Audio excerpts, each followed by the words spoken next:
Over the last 6 weeks, our garden went from a free buffet for raccoons, deer, and other critters to a 2-acre fenced fortress.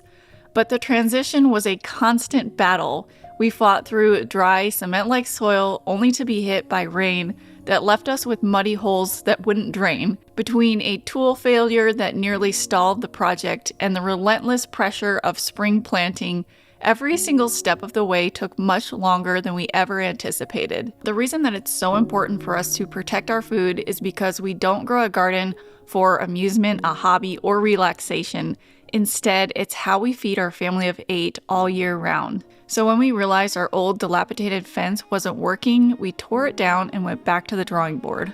Raccoons have been the #1 destroyer of our hard work. Something got him? The coons got some of them. Ah, shoot! Back here. Last year, we had success keeping them away from our dent corn using a temporary electric fence. We took that idea and scaled it up to a 2-acre area, creating a permanent, large-scale, high-tensile electric fence. One of our biggest hurdles is the rocky clay soil we have. When it's dry, it's almost like digging into cement. After 5 years of digging post holes by hand on this property, we finally caved and bought an auger attachment for the tractor. After that, we expected it to be smooth sailing, but we were so wrong. Since it was our first time using an auger on our tractor, it took a little trial, error, and research to figure out how to get it to dig straight down from all angles. And even after figuring that all out, we still had many holes where the auger couldn't dig down deep enough because of the rocks. So with those holes, Cam slowly broke through the rocks by hand and dug the post hole deeper. Despite knowing how difficult our soil is to work with, we were still surprised when we hit yet another problem. On probably our 30th hole, we bent the auger. I'm surprised, but I'm kind of not surprised because we live in Arkansas and the soil is just really rough here. After we replaced the auger, it rained for days, and all of a sudden, instead of dealing with hard soil, we were facing lots of mud. And on top of that, our inexperience meant that sometimes we made mistakes that set us back even further. So this post, the hole that we were digging close to the house, I knew we were going to be close to the foundation. I didn't want to hit it, but I was still kind of uncomfortable how close we were, so I decided to move that post out 1.5 feet just so we were free and clear of any foundation or stem wall structures.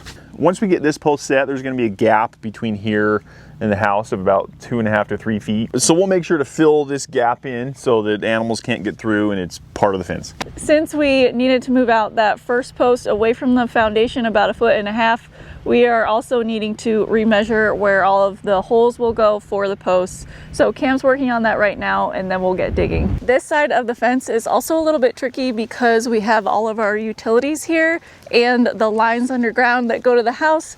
Luckily, we know where all of those lines are, so we're just being really careful to avoid them as we dig. Yesterday, we dug all the holes for the west side of the fence, and we got 5 of those 14 holes filled with posts and set. And then we had other things that we were gonna do, and we woke up this morning and the ground was wet, and I was like, oh no, it rained again.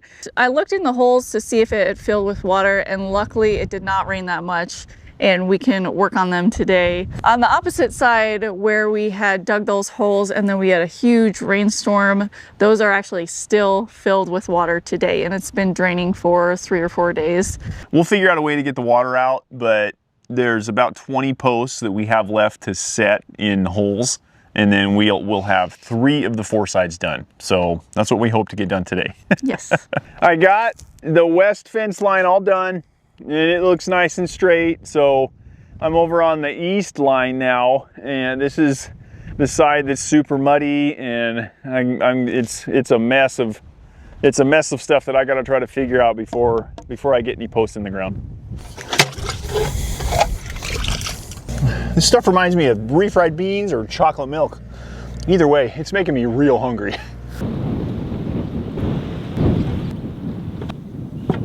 Noelle came out and helped me finish the last few holes. That was exactly what I needed to get it done.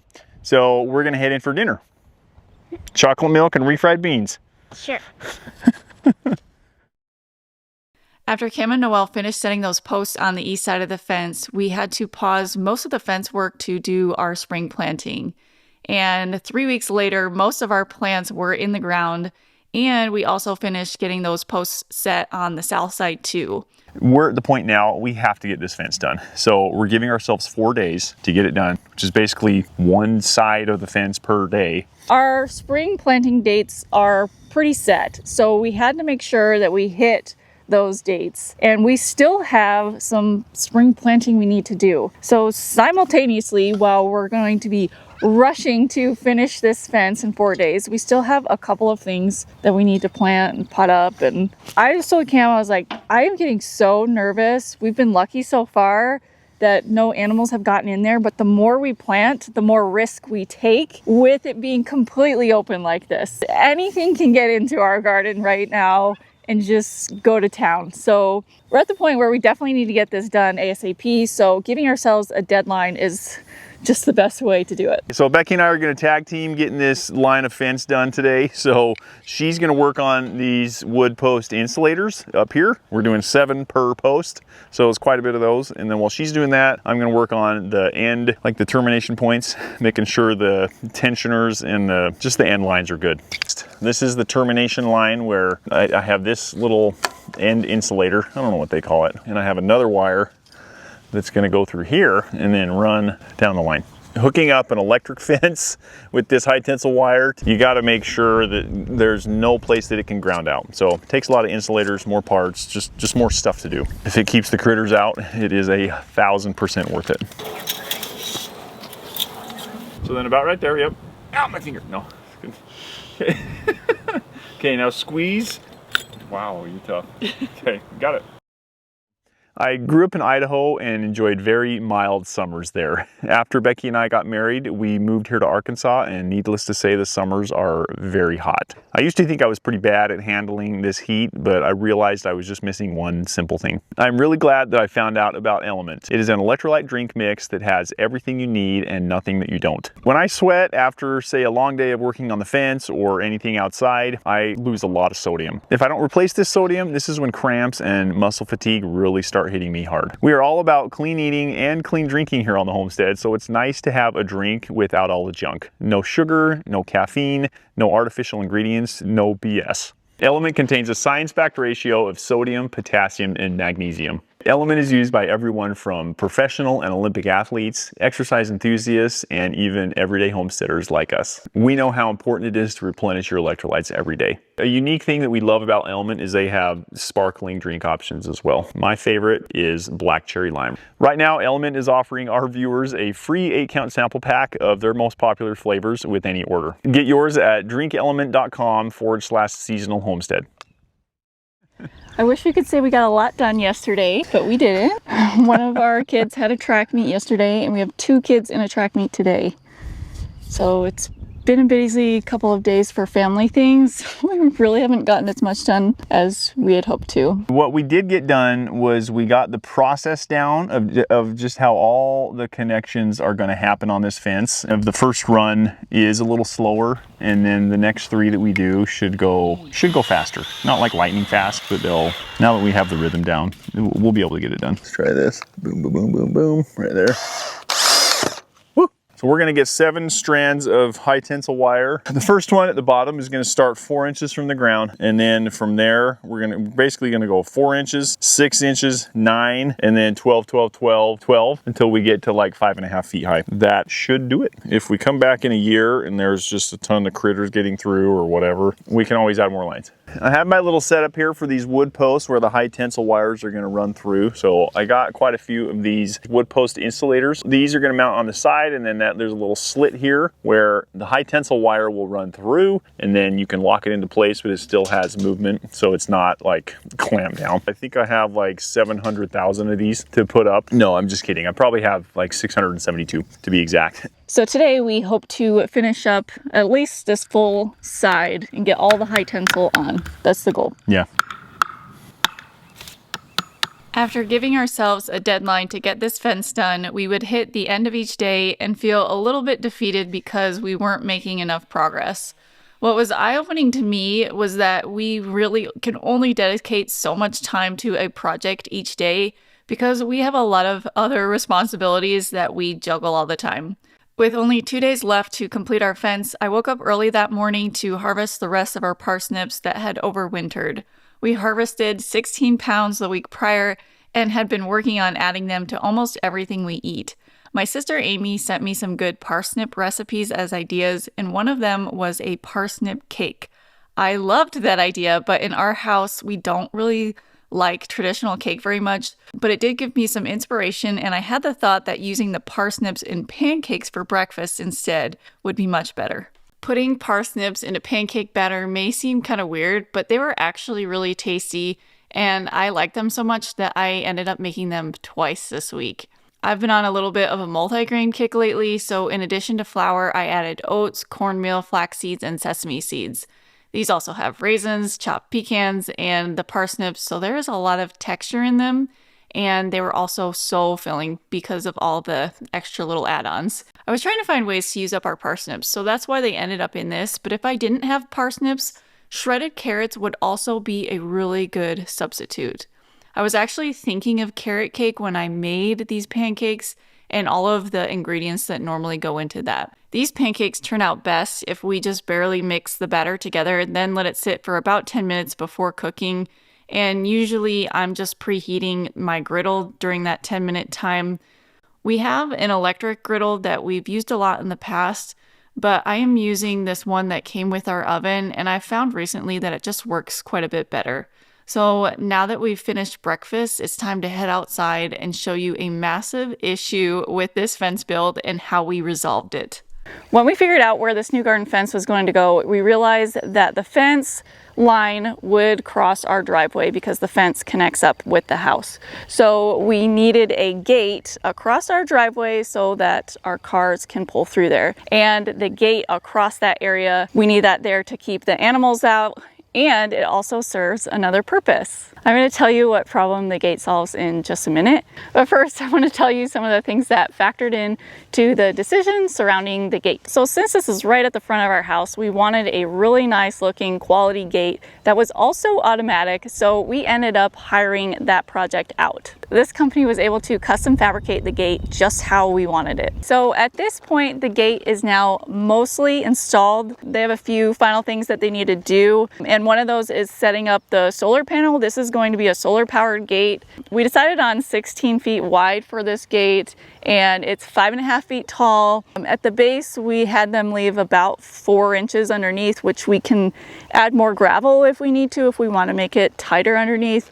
But the whole consideration of this gate was, how can we keep raccoons from getting over this gate? Because everything else is going to be electrified, with the exception of all of the gates. So that is why we chose these metal bars here, because it's a lot harder, I hope, for a raccoon to like grip onto.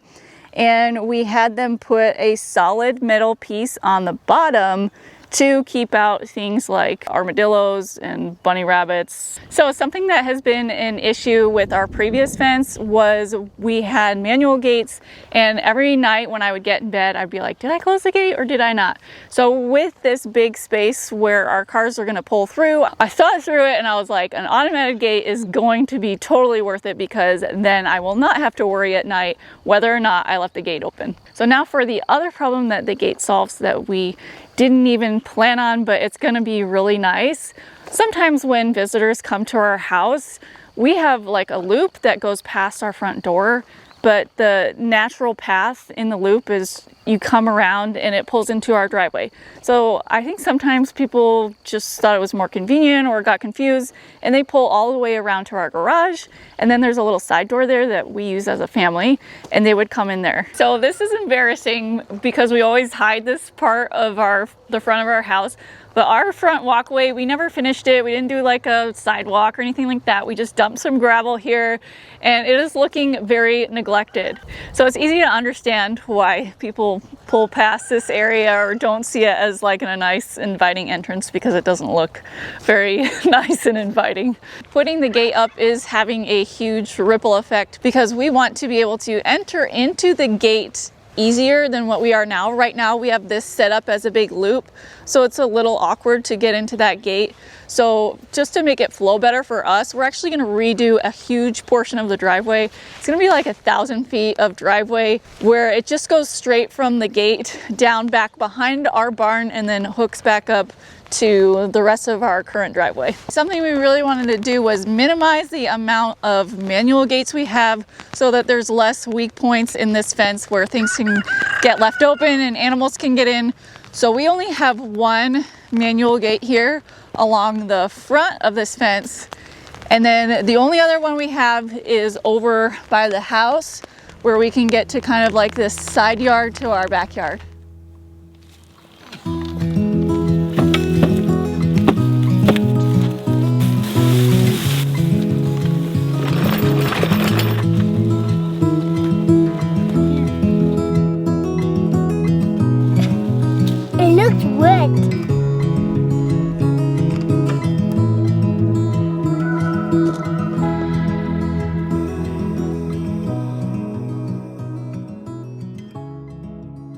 Today is the day that we're supposed to be finishing up the fence, but all the new pear trees that I ordered to finish up these rows came in the mail, and you really can't wait to plant them. So I'm going to plant them before we start working on the fence some more. So I got one more Asian pear and 2 European pears. I also got another honeyberry. It was just one that they forgot to put in my order, and then another currant bush, for 1 or 2 currant bushes for up there to like fill everything in the rest of the way.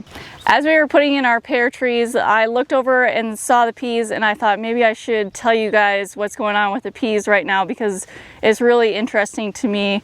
So if you remember, we planted this first batch of peas, and then I decided it wasn't going to be enough to save seeds from. Then we planted another batch. I had it rush ordered here. So these 2 rows of pea seeds, they came from one company that I trust, and usually they do a great job.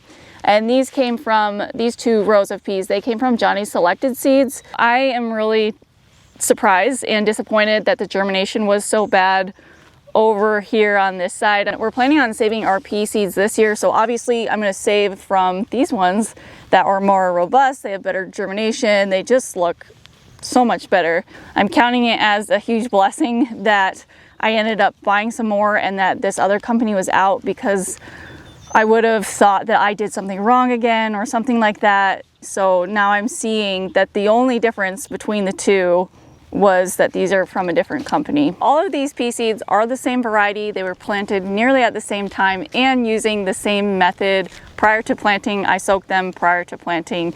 All of these beds were prepared the same way, so it's a pretty obvious experiment with what happened with these pea seeds. It's the seed that I'm using. Today is the final day that we gave ourselves to finish the fence. We still have a lot to go. We are going to finish tonight, or we're gonna get really, really close and then just have a few touch-ups left. We initially planned to make this entire fence 5 foot 6 inches high. So it is gonna be 5 foot 6 inches high with the electric wires, but we decided somewhere along the line that the posts needed to be 5 feet 9 inches tall. So this entire back set of posts is the first thing that we put in the ground. So as we were coming around and measuring everything, we realized that a lot of these posts are exactly 5 foot 6 inches tall, because at the time we thought the fence was going to be 5 foot 6 inches tall. So Cam has had to go through and pull up some of these posts so that they are the right height. Luckily, most of the posts are the ones where we just put gravel in them. It's only the corner posts that actually got set in the ground with concrete. And down at that end, there are 2 of them that are 5 foot 6 inches tall, but I'm hoping nobody will actually notice that. And the rest of them are all going to be the right size. Yesterday was technically the deadline that we gave ourselves for the fence. We weren't able to quite finish it, but we got a lot more of it done. Becky and the kids were out here finishing putting up all the wood post insulators. So they got those screwed in. Then we took a break, went in for dinner and put the kids down to bed. And then I came out after dinner and put up the high tensile wire on 2 more sides of the fence. So as of right now, we have 3 sides done. We just have the front side to finish up. Cam's really tired. He didn't want to say it, but he was up until 3:45 a.m. last night and then up again at 6. He's running on very little sleep. I don't know how much we're gonna get done today, if we're gonna do 100%. But there are a few things like putting the wire around the corners. That's one thing that we want to make sure we finish. Because right now the wires, they come up to the posts, but they don't go around the posts. And if you're familiar with raccoons, they just love to climb up posts. So that is just totally a weak spot. So we plan on putting the wires around each post so that it's electrified too. So we need to make sure we do that as well. We're not at the time of year when raccoons are like a huge problem yet. So it's not like there's a big deadline for that, but we would like to get it done as soon as possible. Yeah. Every part of this project is taking longer than anticipated. I just want it to be done. Yeah, we're either really bad at planning our time, or I think it comes down to we do this with every single project. We're like, yeah, we can get that done in 2 weeks. Yeah. And 6 weeks later, it's done. Yeah. So that's where we're we're at. very hopeful. We still get them done, just not within our time frame. So we're working on that. So to do the corners, I basically took some aluminum wire because it's much more flexible and pliable to work with than high tensile. High tensile we need for the straight runs, but for where it's bending, I use the aluminum wire to connect from here, wrapping around the outside of the post and to the other side of the wire running that way, so that it creates one continuous line of electricity. There's a few spots that I know when we electrify this fence, it's going to ground out. Like for instance, right here where this metal is touching the wood, that's a ground out point. I'm basically going to take a plastic insulated sleeve and put it in between here to create a barrier so that grounding cannot happen. I'm right here at our gate, one of our manual gates. I'm sitting on top of some double insulated line here that I'm going to use to connect the electrical fence from that side to this side. So I'm just going to run it just a few inches underground. It doesn't need to be super deep. Just cutting it off here so I can connect it just with another aluminum wire. And that'll complete the circuit.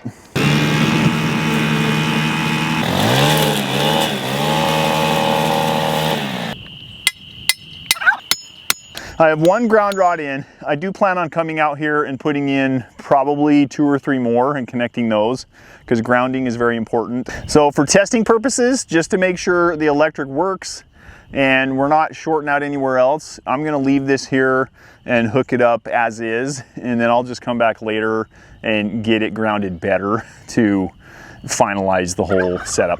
I have all the fence lines connected. I did that prior, and I got the ground rod pounded in. I connected that up to our solar charger, and this fence is electrified. It works, which I'm really happy about. My little tool here is only detecting one fault in this whole line, and so I'm really happy about that. That's going to be easy to find and easy to fix. So I always like to have a human test the fence first to really make sure it works, but Becky will not do that for me, so I'm gonna have to find somebody else. Okay, so all kidding aside, the fence works. With everything we've done, it's going to do a really good job keeping the critters out, at least we hope. So I'm looking forward to seeing the fence do its job for us. Let's just say I'm really glad that this project is done. It has been long, drawn out, and it's taking away from all of the planting that I normally get to do. Cam has been loving it, and I'm like, I'm so done with this. Yeah, I guess we're kind of opposite in this regard. The projects kind of excite me, and Becky just wants them done. I'm cool with doing like house projects, like interior design. That sounds really fun, but like building a fence, not your thing. Okay, no. Definitely my thing. So we make a pretty good pair. Yeah. Next week we have something fun planned. We're going to do something that we've never done since we have lived on this property. We are going to be building some raised beds from a kit, and if you know me, that is a little bit unusual because we kind of moved away from using raised beds. But I think it's going to be great for the kids because they've really kind of struggled to keep their gardens organized. Next week, we're also going to show you the one thing we do that saves us hundreds of hours of work in the garden every single year. So stay tuned for that. And if you enjoyed this build video that we did of the fence, we do have a couple more of other projects we did around the house, and we will put them here so you can click and watch them.